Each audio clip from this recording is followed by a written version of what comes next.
하나님이여 사슴이 시냇물을 찾기에 갈급함같이 내 영혼이 주를 찾기에 갈급하니이다.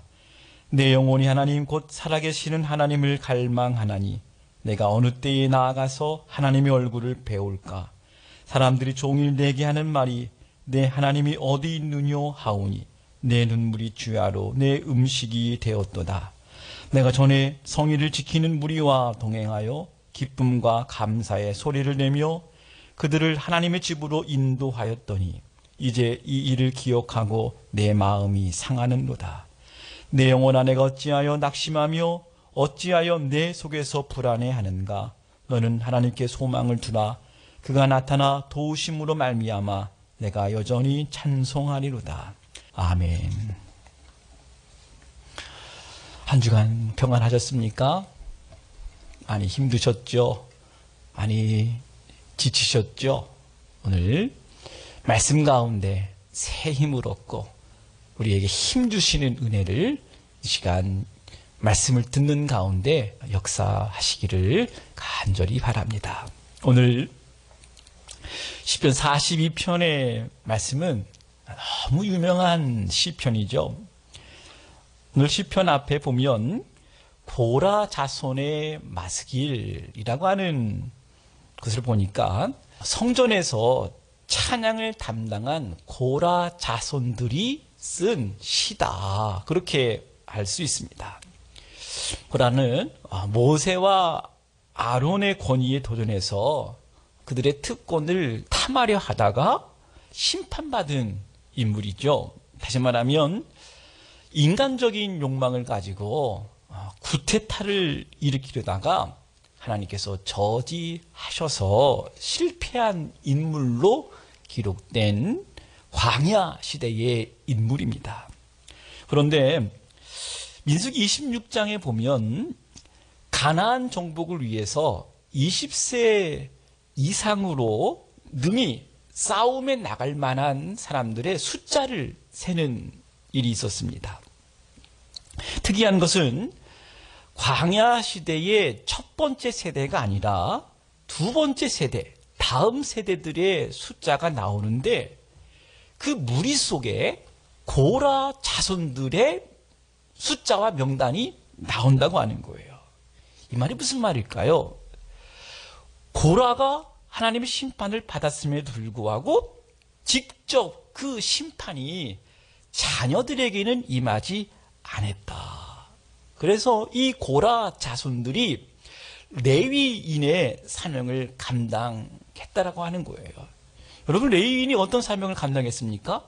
성전 문지기로, 그리고 찬양대원으로 그렇게 성전 안에서 성전을 위해서 쓰임받는 족속이었잖아요. 출애굽기 말씀 중에 우상에게 절하지 말며 그것들을 섬기지 말라. 나 여호와 너의 하나님은 질투하는 하나님인즉 나를 미워하는 자의 죄를 갚되 아비로부터 아들에게 3, 4대까지 이르게 하려니와 나를 사랑하고 내 계명을 지키는 자에게는 1000대까지 은혜를 베푸시느니라 하는 말씀이 있잖아요. 이 말씀을 우리가 오해해서는 안 됩니다. 이 말씀은 우상을 섬기는 자들과 그 자녀들이 그 아비가 행했던 죄를 계속 되풀이하면서 하나님께 범죄할 경우 그 죄가 3, 4대까지 묻겠다. 계속 이어져 간다라고 하는 것이지, 죄 없는 자녀들을 3, 4대까지 무조건 벌하시겠다고 하는 말씀이 아니라고 하는 거예요. 여러분, 고라의 자손들이 그 성전 문지기로 계속해서 찬양대원으로 쓰임받았다고 하는 것은 그들이 조상인 고라를 원망하고 또 탄만하면서 하나님을 거역한 인물들이 아니었구나. 그 고라의 자손들은 자기에게 주어진 임무, 그 사명을 잘 감당했고 하나님께 그래도 쓰임받았던 사람들이었구나 라고 하는 것들을 알 수가 있다는 거죠. 그런데 오늘 시편 42편의 저자는 어떤 이유인지는 몰라도 지금 성전에 나아갈 수 없는 상황이라고 하는 것들을 우리가 알 수가 있어요. 어떤 학자들은 바벨론 포로 시대 초기에 이 시가 기록되어지지 않았을까? 또 어떤 학자들은 이 시가 다윗의 그 어휘와 참 유사하다. 그래서 이 다윗의 심정, 그 중에서 아들 압살롬에게 쫓겨다닐 때 예루살렘 성전에 나아갈 수 없는 자신의 안타까운 마음을 표현한 그 심정, 그 심정으로 간절히 성전을 사모하는 시라고 할 수가 있는데요. 요즘 말로 교회에 나오기 어려운 상태가 되었다. 사업에 실패했을 때 사람 만나는 것이 너무나 큰 부담으로 다가와서 예배에 참석하는 것조차도 힘겨워하는 우리의 식구들도 있습니다. 그리고 사람들과의 관계에서 큰 상처를 받았을 때, 또 마음에 큰 시험이 찾아왔을 때 성전에는 나가고 싶은데 그 어떤 상황 때문에, 어떤 이유 때문에, 어떤 사람 때문에 나오기 힘들어하는 그러한 성도들도 있습니다. 옛날에는 교회 나와서 마음껏 노래하고 또 교제하고 또 함께 예배 드리는 것들 생각하면 참 좋았는데, 우리 마음에 여러 가지 짐과 여러 가지 아픔으로 그렇게 만날 수 없는, 그렇게 예배할 수 없는 이 상황들 앞에서 너무나 안타까운 마음을 갖고 지금도 마음에 눈물을 흘리시고 계시는 분들 여러분 계실 것입니다. 아마도 우리 성도님 중에 오늘 이 시편 기자가 고백했던 것과 같은 그런 아주 격한 공감이 되시는 분이 있을 거예요. 여러분, 낙심하고 불안한 상태, 더 나아가서 모든 것들을 하기 싫어하는 그 마음, 정말 소망이 없다, 더 이상 하나님도 없다, 하나님을 믿을 수 없다라고 우리의 마음의 상태가 깊은 좌절에 빠진 그 상태를 우리가 우울함이라고 말하잖아요. 여러분, 이 우울한 마음은 그 어느 누구도 예외일 수가 없지요. 그런데 성경에 보니까 하나님의 사람들도 참 마음의 절망과 또 우울함과 낙담과 불안해하면서 하나님께 자기의 마음을 솔직하게 표현한 사람들이 참 많더라고요. 여러분, 출애굽의 위대한 지도자, 이스라엘 백성들이 반항하고 거부할 때 여러분 그의 심정이 어떠했습니까? 하나님, 차라리 나를 죽여달라고까지 했습니다. 엘리야가 어떤 사람이었습니까? 갈멜산에서 바알과 아세라 850대 1로 싸워서 승리했던 그가 아합과 이세벨에게 쫓겨서 광야로 도망갔을 때 깊은 신음의 시간이 있었습니다. 여러분, 욥이 어떠했습니까? 인생의 고통을 다 겪은 후에 심지어 자신의 생일을 저주하면서까지 하나님께 아주 격하게 원망을 퍼붓기도 한 사람이었어요. 그 깊은 우울함이 있었다고 고백을 한 것을 보면 하나님의 사람들도 이 낙담과 이 절망 앞에서 비껴갈 수 없는 인간의 필수적인 실존일 수 있구나 하는 것들을 깨닫게 됩니다. 여러분, 목회자들도 우울해지기도 하죠. 고민이나 힘든 일이 많아지면 심각한 마음의 병이 생깁니다. 여러분, 이 말은 다 연약하다 이겁니다. 다 똑같다. 그러면 우리가 어떻게 해야 됩니까? 정말 답이 있습니까? 답이 없어 보여요. 정답이 없습니다. 하지만 오늘 함께 읽은 시편 42편의 기자의 그 신앙의 고백을 우리가 몇 구절 살펴보면서 이렇게 이 깊은 좌절과 슬픔과 외로움과 아픔의 시간들을 이겨내었었구나 하는 것들을 깨달아 알 수 있기를 바라는데, 시편 기자는 찬송을 하고 있어요. 여러분, 찬송의 힘 아시죠? 찬송이 지닌 그 능력을 아시죠?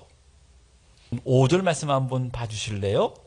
내 영혼아, 내가 어찌하여 낙심하며 어찌하여 내 속에서 불안해하는가?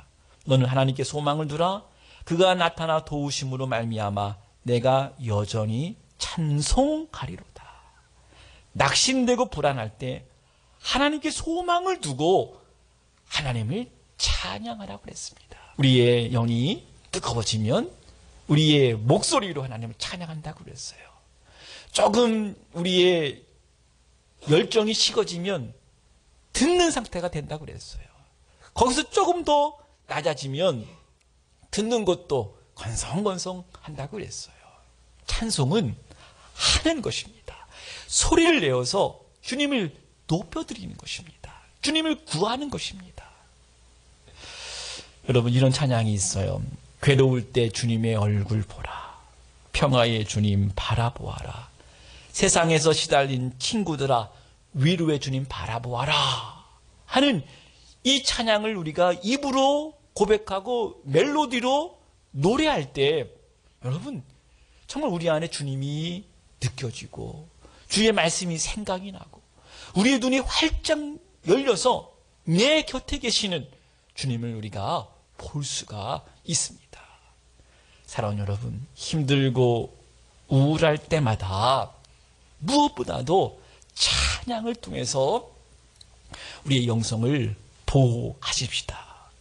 주님을 바라보면서 정말 마음을 다해서 새롭게 일하실 하나님을 찬양할 때 우리 안에 있는 모든 답답하고 슬프고 외롭고 힘든 이 시간들을 하나님 주시는 은혜로 능히 이겨낼 줄로 믿습니다.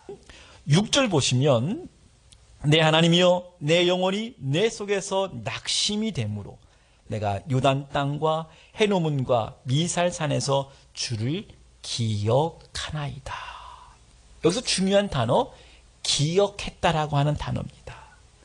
우리가 힘들고 어려울 때 생각이 참 많아지죠. 그런데 사람들은 불안할 때 기억할 것은 기억하지 못하고 기억하지 말아야 될 것, 기억하지 않아야 할 것만 기억하는 게 약한 사람들의 모습인 것 같아요. 기억을 해도 좋은 기억, 잘 해결되었던 기억, 내 일생 중에 참 어려웠을 때 하나님께서 지혜를 주셔서 그것들을 능히 감당했었던 그 기억. 여러분, 시편 기자는 하나님을 기억했다 그랬습니다. 하나님과 함께했던 그 좋은 추억들을 기억했습니다.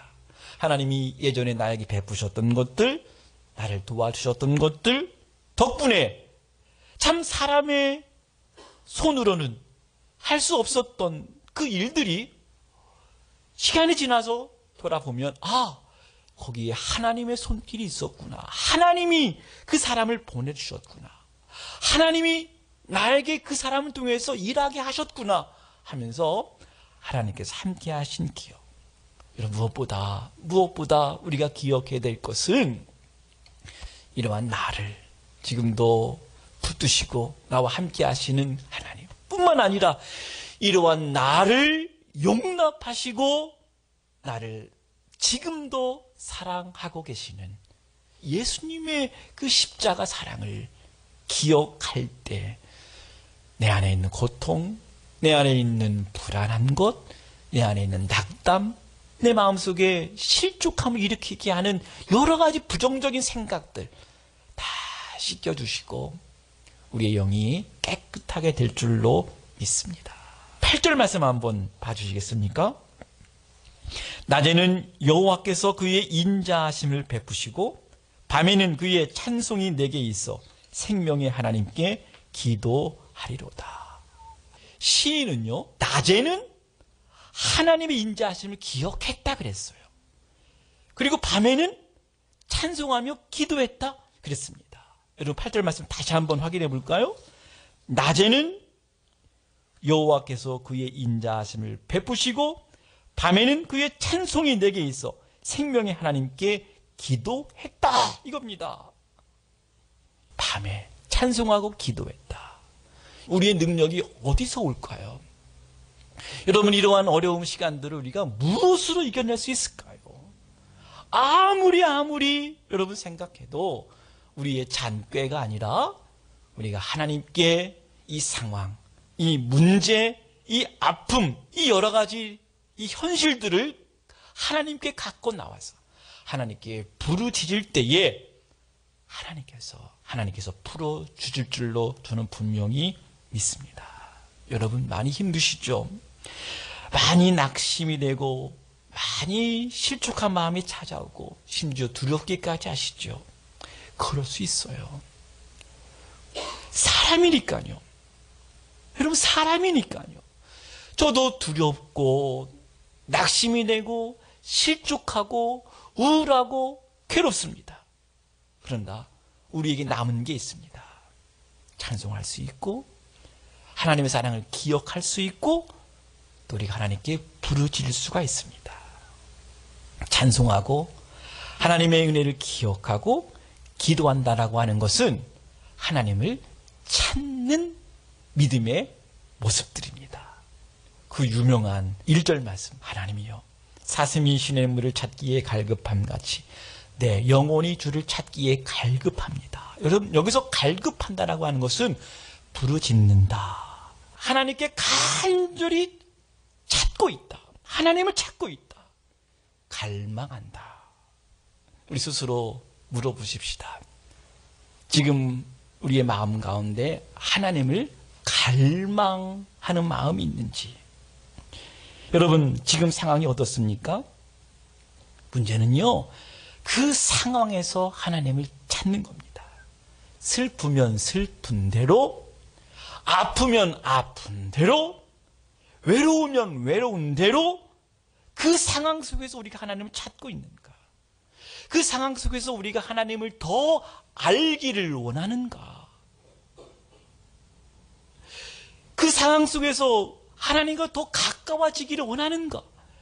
상황 탓 그만하고 사람 탓 그만하고 내 믿음 탓 그만하고 나는 하나님을 찾고 있는가? 다시 말하면 나는 찬송하고 있는가? 나는 기억하고 있는가? 나는 기도하고 있는가? 여러분 어떤 상황이든 어떤 문제 앞에서든지 하나님을 찾기만 한다면 여러분 모든 문제는 바로 하나님 안에서 다 해결되는 것입니다. 그런데 우리 안에는 두 가지 마음이 같이 찾아옵니다. 한편에는 용기가 있고 평안도 있고 확신도 있는데 솔직히 다른 한편에는 불안한 마음이 있습니다. 사랑하는 여러분, 우리는 사람들의 말에 상처를 받을 수밖에 없습니다. 3절에 보면 사람들이 종일 내게 하는 말이 내 하나님이 어디 있느뇨 하오니 내 눈물이 주야로 내 음식이 되었도다 하면서 자신의 현재 심정을 토해내고 있습니다. 진짜 심각한 상태는 사람들이 나를 향해서 했던 그 말을 내가 받아들이고 내가 그렇게 생각하고 있다고 하는 것, 이것이 여러분 사탄의 가장 치명적인 공격입니다. 내 하나님이 어디 있느냐? 사람들이 조롱했던 그 말을 내가 받아들이고 내 속에서 하나님이 없다. 하나님이 필요 없다. 하나님이 나에게 아무것도 아니다. 하나님은 무능하다. 라고 사탄의 공격에 우리가 치명적인 그 칼에 찔림을 받았을 때 하나님이 없다 하는 불신앙의 상태에 머물게 됩니다. 사랑하는 여러분, 오늘 이 시간 놀라운 반전의 역사, 놀라운 위대한 그 신앙의 역사, 내 영혼아 내가 어찌하여 낙담하느냐. 내 영혼아, 내가 어찌하여 낙담하느냐. 어찌하여 내 속에서 불안해하느냐. 너는 하나님을 바라라. 그 얼굴의 도우심을 인하여 내가 오히려 찬송하리로다. 찬양하라 내 영혼아. 내 속에 있는 것들아 다 여호와를 찬양하라. 자기 자신을 향해서 선포하십시오. 여러분 지금 낙담이 있습니까? 혼란스러워하는 자기 자신을 붙잡아야 됩니다. 내 영혼아, 내가 어찌하여 낙담하며 어찌하여 불안해하는가. 너는 하나님을 바라라. 내 영혼을 향해서 담대하게 선포하십시오. 자기 자신에게 말씀을 들려주세요.